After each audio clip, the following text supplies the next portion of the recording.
Yo, what's going on guys? Welcome back to a brand new Division video. What I guess today are some tips and tricks on how to increase your weapon damage in the game. If you guys didn't know, I mainly run firearm builds in the game. Don't get me wrong, I do like running stamina builds and I also have fun running electronic builds. But for some reason, I always revert to using DPS builds over anything. So today I'm going to give you guys some tips on how you can increase your weapon damage. I've been getting a lot of comments in the comment section below asking me if I could do this video and stuff like that. So for anyone that is new to the game or anyone that is planning on getting the game really soon, this video might help you out. And if you guys have been playing the game for a pretty long time now, this video might be a little bit pointless with the information. But like I said, if you guys have been playing the game for a pretty long time now, you already know these tips and most of these tricks. So once again, if you guys do enjoy this video or find it helpful, don't forget to leave a like, subscribe for more videos, and let's get right into this. Coming up in the number one spot, the first thing I do want to talk about is your abilities. Now, I know a lot of people use different abilities. Some people use shock turrets, some people use flame turrets, some people use seeker mines, smart covers, riot shields, whatever it is. But if you guys are going for a lot of weapon damage, a lot of just DPS in general, you want to use these two abilities. First of all, you want to use booster shot as your first aid. Although with booster shot, you don't really get the best heals. I know if you use overdose or anything like that, your heals are going to be way better, but you do want to use booster shot. But anytime you use it, it increases your damage and your damage resistance for the affected target, so it's really useful. Like I said, although the heals aren't really too good, and if you don't have a lot of skill power, the heals are going to be very minimal. But if you do stack self heal mods on your gear, your booster shot shouldn't be that bad. The next ability I will recommend using 100% is pulse. Now, there's a lot of different pulses and a lot of people use the recon pack and a lot of people use scrambler. It pretty much conceals you from the enemy whenever someone pulses. The one I like to use is called tactical scanner. What a lot of people don't actually know about this is whenever you use this pulse, it actually increases your damage. Now, I'm not too sure how much it is because when you read it, it does say damage is increased when attacking any hostile targets identified by the pulse scanner. I think it's like 7.50% or maybe like 10% extra damage on top of the critical hit damage and on top of the critical hit chance. A lot of people don't know that, and I personally didn't know that until someone told me in a Twitch stream. So once again, I would recommend using tactical scanner and booster shot as your abilities.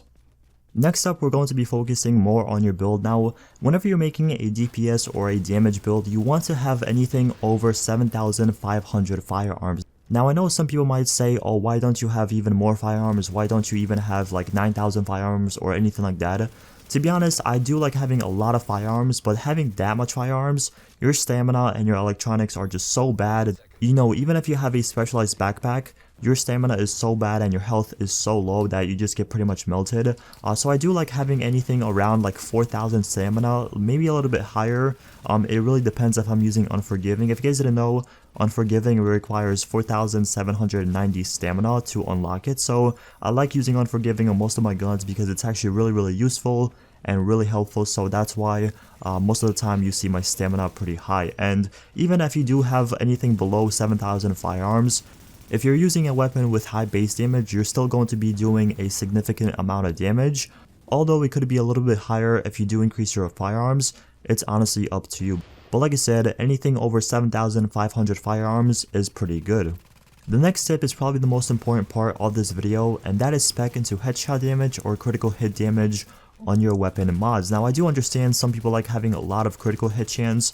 Don't get me wrong, critical hit chance is really good and really important, but if you do spec into headshot damage or critical hit damage, for me, I find that it's a little bit better and I do more damage and pretty much kill players a little bit quicker if you do have a lot of critical hit damage or headshot damage. Personally, I like splitting it between headshot damage and critical hit damage. I'm pretty sure on my build right now, I have 112% headshot damage and 81% critical hit damage. So although my critical hit damage isn't really the highest, it's only 81, my headshot damage is insanely high, so whenever I do hit someone in the head, I do so much more damage, and I pretty much melt them if I can consistently hit headshots on the enemy. So like I said, anything with headshot damage, anything with critical hit damage, you want to use on your weapon. Personally, I go with headshot damage on the scope. I'm pretty sure I'm using 18% headshot damage, 3% critical hit chance, and 4% critical hit damage. Next up for my magazine, I'm using like 100 and something percent magazine size, critical hit chance, and critical hit damage. For the grip, I do have critical hit damage, stability, and reload speed. And for my suppressor, I like using critical hit damage, critical hit chance, and headshot damage. So that's pretty much the way I mod my weapon. But like I said, you guys can spec more into critical hit chance, or rate of fire, or reload speed, whatever you like. But if you do want to do a lot of damage, make sure you spec into headshot damage and critical hit damage a lot. The next tip I have for you guys is pretty simple, and that is use Savage Gloves with weapon damage as your major attribute. No matter what you're using, if you're using a submachine gun or assault rifle or even an LMG, whatever, you always want to use Savage Gloves. If you're using something like Force Striker, or you're using 3 Pred Mark and like, Banshee or whatever, you always want to have Savage Gloves if you have room for it. If you don't, and you like using a all high-end build, an exotic build, make sure you have Skull MC Gloves because they do 16% extra damage. And also make sure you have weapon damage as your major attribute. Even if you can get something with critical hit damage, critical hit chance, and weapon damage on your Savage Gloves, those in my opinion are the best because obviously you get more use out of them for damage. So like I said, using Savage Gloves or Skull MC Gloves are a big help in damage output. The final tip I have for you guys, and this is a tip that I started using maybe like a week ago or something like that, and that is use your consumables when you are in gunfights. Whenever you're going and playing Last Stand and you're going into B or something like that, and you know there's enemies over there, pop explosive bullets or pop incendiary bullets, whatever you want, and pretty much just use those. You start off and you have like, I think 3 of each, so you can just use them in gunfights, and they actually do make a difference. You do way more damage with them.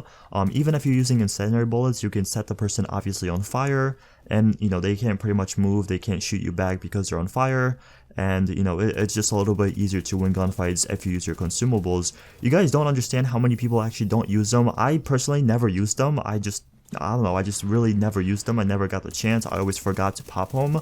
But once you can go into that mindset of just using consumables whenever you're going into B or anything like that, you're going to be winning more gunfights really easy. So like I said, those are the 5 tips I use to pretty much increase my weapon damage or just do more damage while playing Last Stand or the Dark Zone. So if you guys have any questions, feel free to ask in the comment section below. I reply to all my comments.